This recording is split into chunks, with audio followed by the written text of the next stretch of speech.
I worked hard, took care of our child, and managed everything at home while my wife kept coming home late with no clear reason. Over time, I grew suspicious. One night, I decided to follow her, and what I found out broke me. She was cheating on me, despite everything I did for our family. She stepped outside to answer a call. It was a normal evening. I was making dinner while she played with our daughter in the living room. Her phone rang, and instead of answering it right there like she always did, she quietly slipped out the door without saying a word. That's when I felt it. Something was wrong. In 6 years together, four of them married, she had never taken a call outside. Her name was Melanie, a nurse, 30 years old. We met at a baseball game. I accidentally ended up in her photo, and instead of apologizing, I just smiled wide. She laughed, and that's how it all started. I'm Lucas, 32, a freelancer working from home. I spent nearly all my time with our daughter, Sophie, our shared light. She was born 2 months after our wedding. I wasn't ready to be a father, but the second I saw her, I knew nothing else mattered. Melanie worked shifts. I was the one at home. I cleaned, cooked, did laundry, picked Sophie up from daycare, put her to bed. It wasn't a sacrifice, it was love. I thought we were happy. We had arguments, sure, but we always made peace. That changed in year 4. At first, she was just tired. Then she started coming home later. Once, because she was covering for a coworker. Then again, and again. When she stepped out to answer the phone, I followed. The door was left slightly open.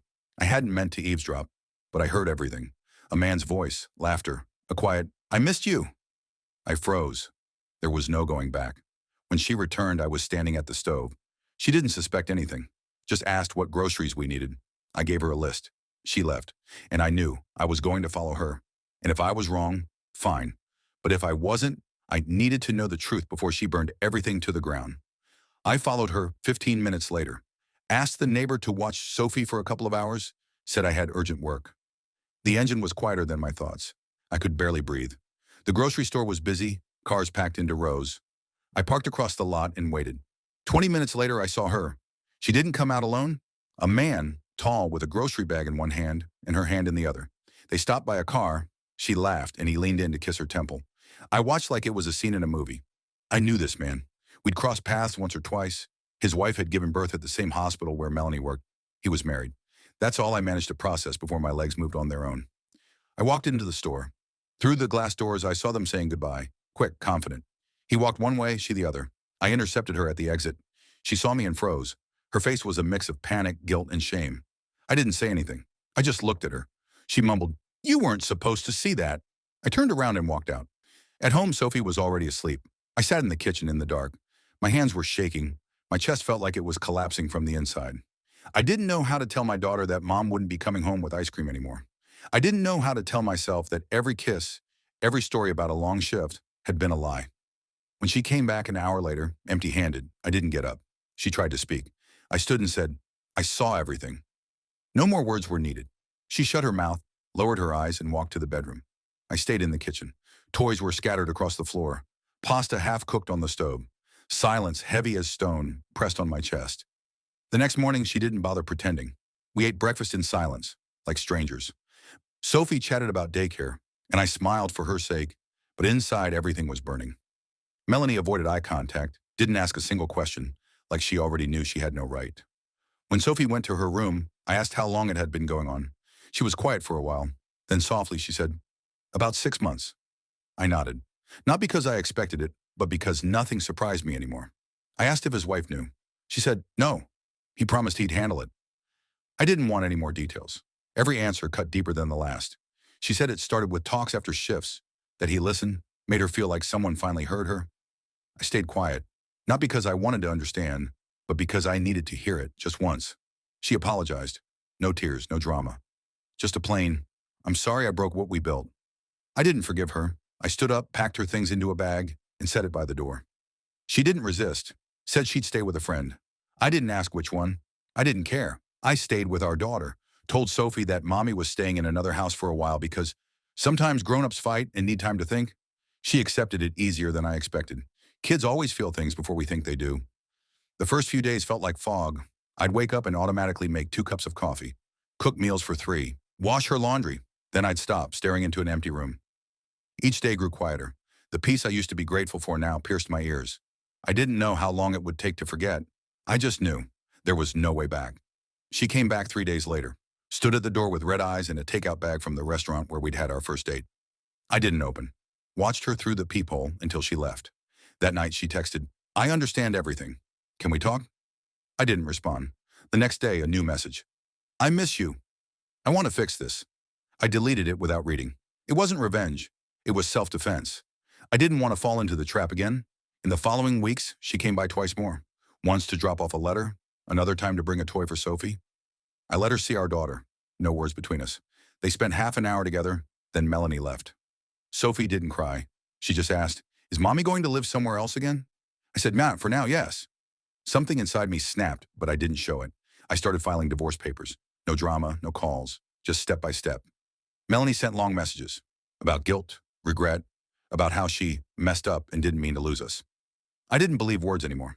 They felt weightless, like steam. The only thing grounding me was reality. I cooked, cleaned, worked, dropped Sophie off at daycare, listened to her talk about new friends. Each night I taught myself how to fall asleep without her breathing beside me. And each day, it got a little easier. The only thing that still hurt was when Sophie drew pictures of the three of us. In every one, we were holding hands, even in the ones where I knew. She was no longer part of this family. Sometimes I caught myself missing her, not who she became, but who she used to be. But that person was gone, and I had to learn how to live with her absence. The divorce was finalized in 2 months. No shouting, no battles over property. I didn't ask for anything except custody of Sophie. She didn't resist. Maybe she knew she hadn't done enough to be called a mother in the full sense. During that whole time, she saw our daughter only a few times. Brief visits that felt more like stopping by than truly being part of her life. I threw myself into routine. Up at 6:30, breakfast, daycare drop-off, work, laundry, cleaning, bedtime stories, late-night anxiety. It was exhausting, but honest. I felt worn down, but real. When the court date came, the judge asked only a few questions. He looked at me, at the folder filled with schedules, photos, daycare reports, medical records, and said Sophie would stay with me. Melanie lowered her eyes. I didn't look at her. After the hearing, she came up and whispered, "You're a good father." I didn't respond, not out of cruelty, but because I was too tired to pretend strength anymore. I just took my daughter's hand and walked away. From that day, it was just us. No visits, no texts, no past. Just the two of us, morning breakfast, paint stains on the floor, forgotten toys under pillows. I started to feel the silence not as emptiness, but as space. I stopped waiting. I stopped remembering. Sometimes people asked if it was hard being alone. I'd say yes, but not as hard as living with someone who no longer chooses you. I didn't become better. I didn't become happier, but I became calmer. And Sophie, she grew. And every night when she fell asleep on my chest, I knew we were doing okay. Without her, without lies, without pain. Almost a year had passed. I barely thought about her anymore. Workdays blended into weekends filled with walks with Sophie and her endless stories about the world. We laughed, painted, built pillow forts. I felt free from the past. But one day everything shifted. It was an ordinary Saturday. Sophie and I were coming back from the park when I saw her. Melanie was standing at our door, holding a small gift wrapped in cartoon paper. She looked different, older, thinner. Her eyes were full of guilt. I froze for a few seconds. Sophie lit up and ran to her. I wanted to stop her, but I couldn't. Melanie knelt down and hugged our daughter. I stood a few steps away, frozen by mixed emotions. She looked at me and asked, "Can we talk?" I nodded. We went inside. She stayed near the door, like she was afraid to stain the walls with her presence. Sophie ran off to her room to show off a new drawing. We were alone. Melanie said she'd been trying to piece herself back together, that she went through therapy, that she regretted every day she broke apart. I stayed silent. I saw pain, but I also saw the woman who shattered what we built. And that didn't go away. She asked for a chance to at least be part of Sophie's life. Not for herself, for Sophie. I said I'd think about it. She thanked me and left. That evening, I sat in the kitchen for a long time. Sophie was asleep, clutching the toy her mom had given her. I looked at her and felt my heart pulling in opposite directions. I wanted to protect her from new pain. But I also knew children have a right to be loved by both parents, even if one of them made a mistake. And now the decision was mine. I didn't sleep all night. 100 thoughts kept looping in my head. Say no and protect the stability we'd built. Or say yes and give my daughter something she might be missing. In the morning, I sat at the table, opened my laptop, and created a strict schedule. One day every 2 weeks, daytime only, no overnights. I sent Melanie a message, short and plain. "You can see Sophie on Saturday, 12 to 5. I'll be nearby." She replied almost instantly, "Thank you. I won't let you down." I didn't know if I believed that, but I knew I had to give it a chance. Not for her, but for Sophie. On Saturday, she showed up on time, brought a board game, and the three of us played together. I watched them. Sophie was happy. She laughed, hugged her mom, showed her drawings, talked about her new friends. Melanie stayed calm, didn't push, didn't try to manipulate. She just listened. After the fifth visit, Sophie said, "I like when mommy comes, but I still love our home more." That line stayed with me. I didn't know what the right answer was. There was no manual, but I felt like things were changing, genuinely. Melanie didn't ask about us. She didn't apologize again. It was like she'd accepted that her place was now at the edge of our lives, not inside it, and I appreciated that. I didn't know if she'd remain steady, didn't know if the old pain would come back, but I knew I wasn't afraid anymore. I'd survive. Even if everything fell apart again, I'd stand back up, because I already had, and Sophie had seen it, which meant she'd learn to do the same. It's been almost 2 years since the day I saw her with someone else. Sometimes it feels like it happened in another life. Sophie is growing. She's almost 5. She's learning to read, molding things out of clay, pretending to cook meals for her dolls. Sometimes I catch myself tearing up when I hear her laugh. Not from pain, but from how much light remains despite everything. Melanie still sees her every other week as scheduled. Sometimes Sophie comes back excited, sometimes quiet. I don't interfere. I just stay close. She knows she can come to me with any question. We talk about feelings, about honesty, about how mistakes don't make us bad if we're willing to own them. Melanie no longer tries to come back. We're not friends, not enemies. We're two people connected by our daughter, and that's it.